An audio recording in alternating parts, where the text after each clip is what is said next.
नमस्कार दोस्तों, स्वागत है आपका मेरे YouTube चैनल पे। दोस्तों AMS की मशीन है, मॉडल है 400S। दोस्तों इस मशीन में जब भी हम स्पिंडल ओरिएंटेशन की कमांड देते हैं M19, उसके बाद हम जब साइकिल स्टार्ट का बटन दबाते हैं तो एक अलार्म डिस्प्ले पे आ जाता है। अभी हमने M19 डाला, साइकिल स्टार्ट का बटन दबाया, देखो एक अलार्म आ गया है SP9082, यानी कि S number 1 rotation motor sensor. उसके बाद EX1036 स्पिंडल कंट्रोलर इन अलार्म स्टेट। उसके बाद मशीन में इमरजेंसी लग गई है। दोस्तों अब आपको जो डिस्प्ले पे अलार्म दिखाई दे रहे हैं, यहाँ से आप पता चल गया है कि यह हमारा स्पिंडल से रिलेटेड अलार्म है।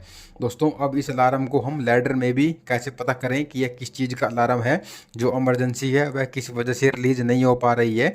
तो आपको लैडर में एंट्री कर लेनी है। सिस्टम की को प्रेस करना है, राइट सॉफ्ट की को प्रेस करना है, यहाँ पे लैडर दिखाई देगा, लैडर में जाना है। जैसे आप लैडर में एंट्री करोगे सबसे ऊपर दिखाई देगा F सिग्नल F45.0। दोस्तों जो F45.0 है यह हमारा स्पिंडल कंट्रोलर यानी कि रेडी नहीं है। स्पिंडल कंट्रोलर का एक फीडबैक सिग्नल है, जिसकी वजह से G8.4 इमरजेंसी का सिग्नल भी ऑफ हो गया है। दोस्तों जब जब हमारा इमरजेंसी लगी होती है तो G8.4 सिग्नल जो हमारी आउटपुट है वो हमारा ऑफ हो जाता है। अब जो F45.0 है, जो हमारा स्पिंडल कंट्रोलर का जो फीडबैक सिग्नल है वह ऑफ है, जिसकी वजह से हमारा G8.4 जो सिग्नल है वो भी ऑफ हो गया है।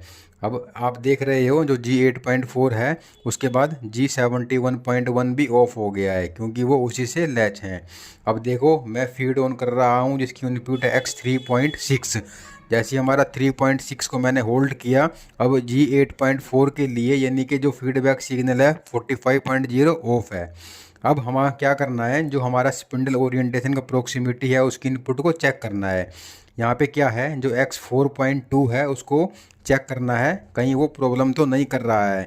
अब हम क्या करेंगे, हम स्पिंडल को घुमाएंगे और इसकी इनपुट को चेक करेंगे। आप देख रहे होंगे जो X4.2 है उसकी इनपुट हमें आ रही है, यानी कि हमारे सेंसर में कोई प्रॉब्लम नहीं है। जो स्पिंडल ओरिएंटेशन का सेंसर है उसमें कोई प्रॉब्लम नहीं है। अब हम चलते हैं ड्राइव की तरफ। जो हमारी बैक साइड में ड्राइव लगी है या बीटा की ड्राइव लगी हुई है, यहाँ पे जो 82 नंबर आपको दिखाई दे रहा है। अब जो दोस्तों जो हमारा F सिग्नल था और यहाँ पे जो ड्राइव यानी कि जो 82 नंबर आया हुआ है, इसी की वजह से वो हमारा F सिग्नल भी नहीं मिला हुआ है, क्योंकि हमारी ड्राइव रेडी नहीं है। ड्राइव रेडी नहीं है क्योंकि यहाँ पे 82 नंबर आया हुआ है, जिसकी वजह से हमारा जो F45 पॉइंट सिग्नल था वो ऑफ है। दोस्तों अब हम क्या करेंगे इसकी इनपुट को X4.2 को लैडर में भी चेक करेंगे। जैसे ही हमें स्पिंडल ओरिएंटेशन का क्या है, जब भी हम स्पिंडल ओरिएंटेशन के साथ में हमें एक F सिग्नल और मिलता है 45.7, यह भी फीडबैक सिग्नल है। स्पिंडल ओरिएंटेशन का फीडबैक सिग्नल है F45.7। अब हम अन्य ऊपर की असेंबली खोल ली है तो हमें क्या प्रॉब्लम मिली है, ये हमारी स्पिंडल की बेल्ट टूट गई है। दोस्तों जो हमारी स्पिंडल की बेल्ट टूटी है जिसकी वजह से हमारा स्पिंडल यानी कि रोटेट नहीं हो पाया, जिसकी वजह से वो अलार्म आ गए हैं। अब आपको क्या करना है, आपको एक अच्छी कंपनी की बेल्ट यहाँ पे लगा लेनी है, क्योंकि स्पिंडल बार बार नहीं खुलता है। असेंबली में भी खोलने में बांधने में काफ़ी दिक्कत होती है। अब आपको मैंने यहाँ पे एक फनर यानी कि कंपनी जो है अच्छी है, इसकी बेल्ट मैं यहाँ पे लगाऊंगा। आपको ये बोल्ट लूज कर लेने हैं, आपको चारों ये वाले बैक साइड वाले, ये वाले, इसके पीछे एक और है। जैसे आप इनको लूज करोगे सर्वो मोटर आगे आ जाएगी। उसके बाद हम बेल्ट लगाएंगे। बेल्ट लगा के हमने अब M19 की हम कमांड देंगे। जैसे हम M19 की कमांड देंगे तो देखो यह अभी कमांड भी ले ली है, यानी कि हमारा स्पिंडल ओरिएंटेशन हो गया है।